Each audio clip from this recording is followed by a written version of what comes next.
In 1998, it was the time when Mulan was released. It's about a girl from China who isn't really good at getting a husband, so she goes disguising herself as a man to replace her old father in the Chinese army. With the help of her guardian, Mushu, she goes out to battle against the Huns. The story is based on an old Chinese tale called The Legend of Hua Mulan that has been passed on for over around 2,000 years. Rumor has it that Mulan was an actual person. The film was credited as the first of the 3 films to be primarily produced in the animation studio at Hollywood Studios in Orlando, Florida. The other 2 were Lilo and Stitch and Brother Bear. It was supposed to be a straight-to-video short called China Doll that was about a miserable Chinese woman who fell in love with a British guy. Then, Disney consultant Robert Sanssouci suggested making a movie of the Chinese poem The Song of Fan Mulan, and Disney decided to combine the 2 projects. The artistic approach of the film is kinda like the yin-yang concept. The artistic supervisors spent 3 weeks in China sketching, photographing, and painting with watercolor. To create the large crowds of people, the production team have to use several softwares for different kinds of crowd.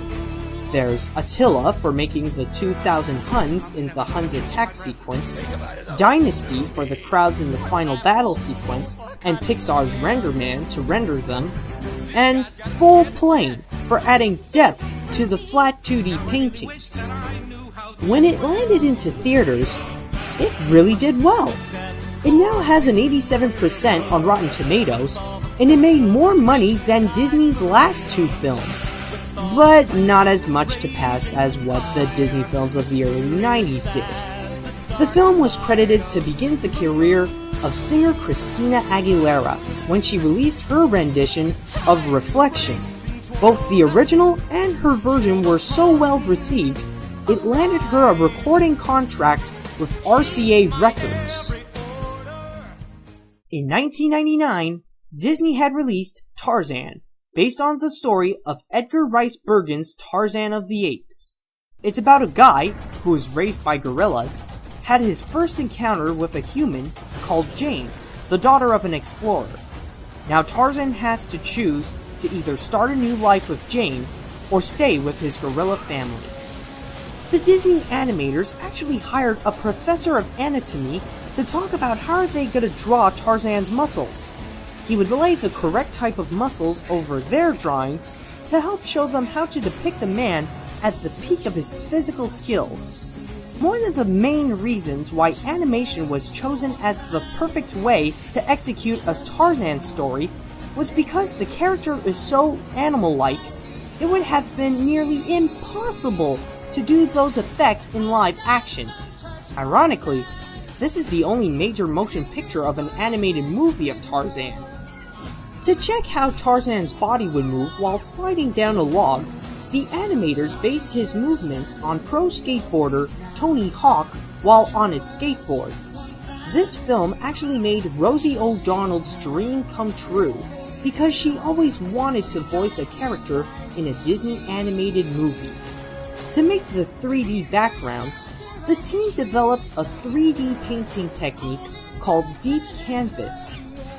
This technique would later on be used in later Disney films, like Atlantis, The Lost Empire, and Treasure Planet.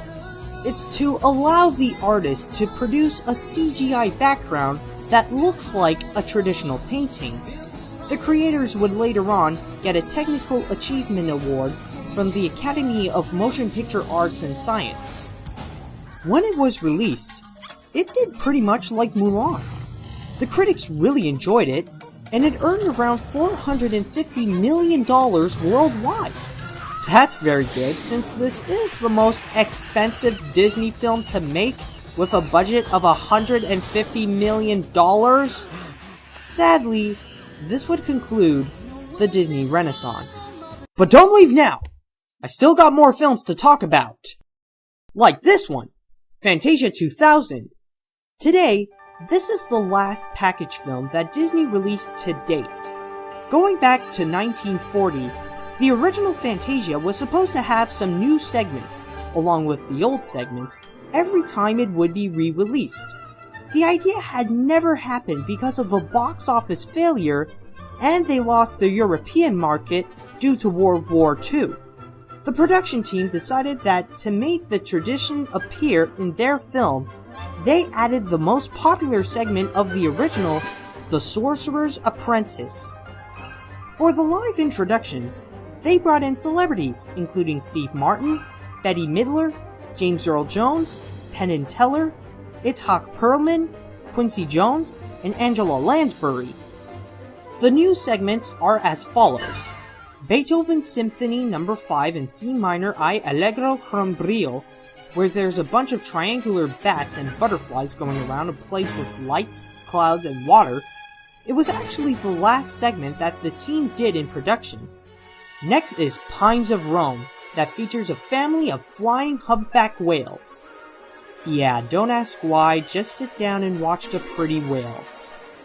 Then it's Rhapsody in Blue, where we see some people bursting through Metropolis in New York City during the 30s. It's the longest out of all the segments of this film, with a running time of 12 minutes. It was drawn in the style of Alfred Hirschfeld's famous cartoons of the era. It was supposed to be its own independent film, but it replaced the Nutcracker Suite from the original Fantasia. The hotel in this segment was called the Goldberg Hotel, named after the directors of it, Eric and Susan Goldberg. On to the next segment is the Steadfast Tin Soldier in the music of Piano Concerto No. 2 in F minor I Allegro, based on the story of Hans Christian Andersen. It was the first time that the characters were all computer animated. It was supposed to be in the original Fantasia, but the crew at the time didn't know which song to put in. After that, it's my personal favorite out of all the Fantasia segments, the Carnival of the Animals finale. It's about a bunch of flamingos who tries to stop this one flamingo because he keeps playing with his yo-yo a lot. The director, Eric Goldberg, took him 9 months to do it because he animated the whole thing by himself. Next is Pomp of Circumstance, Marches 1, 2, 3, and 4, where it tells the story of Noah's Ark with Donald Duck as Noah's first mate. In the Ark, we can see some Disney characters that were included, like Frank the Lizard from The Rescuers Down Under, and even Mickey and Minnie. Finally, it's Firebird Suite 1919 version, where a firebird destroys an entire forest, but then the entire thing was reborn by a sprite, the creature, and an elk. The animation was based on the 1980s eruption at Mount St. Helens. It took 9 years to make the entire film, and it was finally released on the stroke of midnight on December 1st, 1999, making this the first film to be released in the new millennium. It was also the first film to be presented on IMAX. It earned some good reviews since it now has an 84% on Rotten Tomatoes, but it seems that it didn't earn as much money as they did before, with only more than $90 million in the box office. Later on, in the same year, they had released Dinosaur. It's about the life of Aldar, an iguanodon that was raised by a clan of lemurs, and his survival from a meteor shower. The film is like no other film that Disney created. It blends digitally enhanced live-action photography, special effects wizardry, and computer-generated characters. Originally, this film was supposed to have no dialogue at all, just the voice of a narrator like a documentary, so it can be different than Don Bluth's The Land Before Time. But no!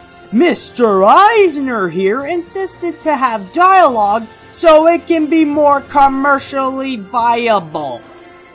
Pop singer Kate Bush wrote a song for the film, but it didn't appear when it was released.